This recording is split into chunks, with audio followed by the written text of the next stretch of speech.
कोई रोगी है और उसको एक्सीडेंट हो गया किसी का और उससे ब्लड निकल रहा है, रक्त, और उधर से टांग टूट गई, उस पीड़ा भी बहुत घनी हो रही है, तो डॉक्टर सबसे पहले उस स्थान को ऑपरेशन या किसी कारण से ठीक करेगा जहाँ से ब्लड निकल रहा है। अगर उसका ब्लड निकल गया तो नाश मृत्यु हो जाएगी, और वो उस तरफ ध्यान नहीं देगा कि टांग टूट रही है और ये रो रहा है, चिल्ला रहा है कि मुझे पीड़ा है। डॉक्टर इलाज भी कर रहा है और वो ये सोच रहा है कि डॉक्टर का जानना को नहीं, मैं मर गया, मेरी तो टांग टूट गई। लेकिन डॉक्टर पागल नहीं है, डॉक्टर पहले देख रहा है कि ये करना आवश्यक है, ये टांग तो बाद में जुड़ जाएगी, इस तरह मरा नहीं गा ये। तो इसी प्रकार आपके जिन्होंने दीक्षा ले ली है और जिनके ऊपर कोई ऐसी आपदा आनी है कि आपकी मृत्यु होनी हो, तो पहले परमात्मा उस मृत्यु को रोकेगा, बाकी संसारिक सुख तो फिर आपका ढेर लगा देगा, आपका जीवन एक्सटेंड हो गया था। तो इस बात को आप ध्यान रखना, यह कोई बालकों का लेख नहीं है, और इतने एक मनुष्य जीवन का मिलना हंसी खेल नहीं है, एक सांस भी मनुष्य जीवन की मिलना आपको बालकों का खेल नहीं है, और ये आपको 100-150 वर्ष एक्सटेंड कर देता है ये परमपिता, ये पूर्ण परमात्मा है। तो पुण्यात्मा, इन बातों पर ध्यान रखना जो दास आपको गाइडलाइन बता रहा है। तो इस प्रकार जिनको राहत नहीं मिल रही है वो ये ना सोचो भगवान का ऑपरेशन चालू नहीं है। आपके उन संकट निवारण के लिए परमात्मा उसी दिन सक्रिय हो जाता है जिस दिन आप इस ज्ञान को पढ़कर या ज्ञान को सुनकर और हृदय से पुकार लेते हो, परमात्मा हम आपके हो लिए, आपके बगैर मुझे कुछ दिखाई नहीं देता है, और कब बुलाओगे उसी दिन से परमात्मा आपको अपना मान लेता है, क्योंकि ये आत्मा का साथी है, आत्मा इसका अंश है, चाहे वो किसी धर्म में है, चाहे किसी मजहब में है, या किसी प्राणी के शरीर में है, कुत्ते गधे सूअर के शरीर में है। तो ये परमात्मा उसी दिन से आपको स्वीकार कर लेता है यदि आप हृदय से पुकारते, और जिस समय नाम ले लेते हो फिर तो बातें खत्म हो जाती है कि आपके कोई सुनवाई ना हो या आपके संकट दूर ना हो। उसके लिए यही कारण हो जाता है कि परमात्मा पहले वो संकट टालेगा जो तेरी जान को जोखिम करेंगे, आपको जीवन एक्सटेंड करके फिर धीरे धीरे तेरे सारे आपके सभी कार्य, आवश्यक कार्य जो होंगे सारे ठीक करेंगे। देखो ये भक्ति मार्ग है। यदि आप यहाँ आते हो बरवाला आश्रम में तो आपको सबसे पहले ये उद्देश्य बनाना होगा कि मुझे मोक्ष चाहिए। और जो ये कहते मैं फैक्ट्री लाऊं, मैं मंत्री बनूं, एमएलए बन जाऊं, मेरा आशीर्वाद दे दो गुरुजी, देखो ये आशीर्वाद यहाँ पर आपको नहीं मिलेंगे, क्योंकि ये तो भगवान से दूर करेंगे आपको, और हम ऐसा विष आपको खिला नहीं सकते जो आपका जीवन को हानि कर दे। डॉक्टर ऐसा अनजान नहीं होता। इसका कारण ये है कि जैसे कोठी बंगले आपको दे भी देगा भगवान, तो आप परमात्मा से कोसों दूर होगे। और फिर क्या बताते हैं, सर्व सोने की लंका थी वो रावण से रणधीरम, एक पलक में राज विराजीव जम के पड़े जंजीरम। सारी सोने की लंका बख्श दी थी उसको, सारा लंका सोने की बनाए बैठा था, और उस समय तो कई हजार, 20-20, 30-30 हजार वर्ष की उम्र होती थी। तो उसने तो आपको सोचना कोई बड़ी बात नहीं थी, कभी ना मरूं, 30-40 हजार वर्ष जीऊंगा, क्योंकि सतयुग में लाख वर्ष की आयु होती है, और त्रेता में भी 67 के अंदर 40, 50, 30 और लास्ट में कम हो जाती है। तो रावण के मन में ये खरपतवार पैदा हो जाना, क्या भी नहीं मरूंगा, ठाठ तो कोठी बना ली, दो कोई मंजिल की अटारियाँ बना रखी हैं। जैसे आजकल ये 20-20, 30-30 मंजिल के बनाते हैं मकान, वो तो 100 मंजिल के बनाए बैठा था, 200 के, इतना कुबद्दी था। और सारे सोने के, ईंट और गारा सोने की, लिपाई सोने की, और उसने भी ये सोच रखा था भी नहीं मरूं, ऐसा बक्कल उतरा, सह परिवार नष्ट हो गया।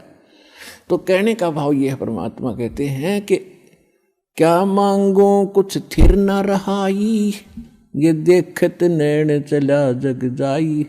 एक लख पूत सवा लख नाती, उस रावण के दीवान बाती। परमात्मा कहते क्या मांगू, हमें बताते हैं कि क्या मांगोगे। रावण जितने धनी भी नहीं हो सकते और ऐसे शक्तिशाली सिद्धि युक्त भी तुम नहीं हो सकते, और उसकी क्या दुर्गति हुई और क्या मांगना चाहिए परमात्मा से। भक्ति दान गुरु दीजियो देवन के देवाओ, जन्म पाया भूलू नहीं करहूं पद सेवा हो। और फिर क्या मांगे, साईं इतना दीजियो जा मैं कुटुंब समाए, हम भी भूखे न रहे अतिथि न भूख हो जाए। इससे अधिक मांगने की आवश्यकता नहीं भगवान से। अब परमात्मा ने सारा पता है कि इस बच्चे को क्या आवश्यकता है और कौन सा देना वस्तु देना अनिवार्य है, और कौन सी वस्तु ये मांग रहा है इसके लिए ये फायदेमंद है कि नहीं। जैसे डॉक्टर के ऑपरेशन यानी उपचार के अंदर रोगी ने अपनी नहीं चलानी चाहिए, डॉक्टर की ही चले, जब डॉक्टर होगा तो सही हो। और डॉक्टर के उपचार के अंदर बीच में कोई टांग अड़ाता है अपनी कि नहीं नहीं मत ऐसे कर दो ऐसे कर, तू वैसे करवा ले लेकिन उसे लाभ कुछ नहीं होगा, वो रोग नहीं कटेगा। तो इस प्रकार से आप जिस दिन यहाँ आ जाते हो आप उपचाराधीन हैं, और आपका रोग कौन सा है, जग सारा रोग यारे, जिन सतगुरु वेद न जाण्या, जग सारा रोग यारे, जग सारा रोग यारे, जिन सतगुरु वेद न जाण्या, जग सारा रोग यारे। कौन सा रोग भाई, जन्म मरण का रोग लग्या है या तृष्णा बडरी खांसी, जन्म मरण का रोग लग्या है या तृष्णा बडरी खांसी, आवागमन की डोर गले में या पड़ी काल की फांसी, जग सारा रोग यारे, जिन सतगुरु वेद न जाण्या, जग सारा रोग यारे।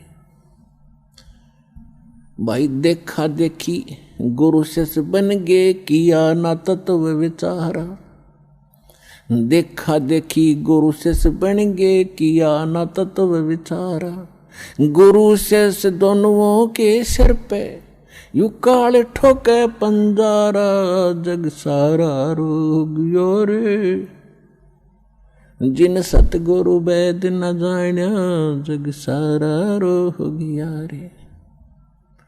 भाई साचा सतगुरु कोई न पूजे, इन झूठों जगपतियासी, साचा सतगुरु कोई न पूजे, इन झूठों जगपतियासी, झूठ अंधे की बाँ गई अंधे ने, ये मार्ग कौन बतासी, जग सारा रोग यारे, जिन सतगुरु वेद न जाण्या, जग सारा रोग यारे। भाई सार शब्द सर जीवन बूटी, घस घस अंग लगावे, सार शब्द सर जीवन बूटी, घस घस अंग लगावे, कहे कबीर तुम सतकर मानो, ये जन्म मरण मिट जावे, जग सारा रोग यारे, जिन सतगुरु वेद न जाण्या, जग सारा रोग यारे। तो इसमें ये स्पष्ट कर दिया परमात्मा ने कि आपको कौन सा रोग है।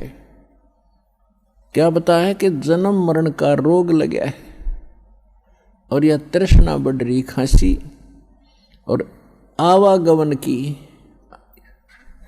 ऊपर जाओ फिर वहाँ से अपना हिसाब करा के नीचे आओ, मनुष्य बनो, गधे बनो, कुत्ते बनो, फिर अपना टाइम पूरा करो, फिर जाओ, फिर वहाँ से नेक्स्ट आदेश हो गधा बनो, फिर जाओ, फिर आदेश बनो कुत्ता बनो, मनुष्य बनो, देवता बनो, फिर राजा बनो, फिर गधा बनो।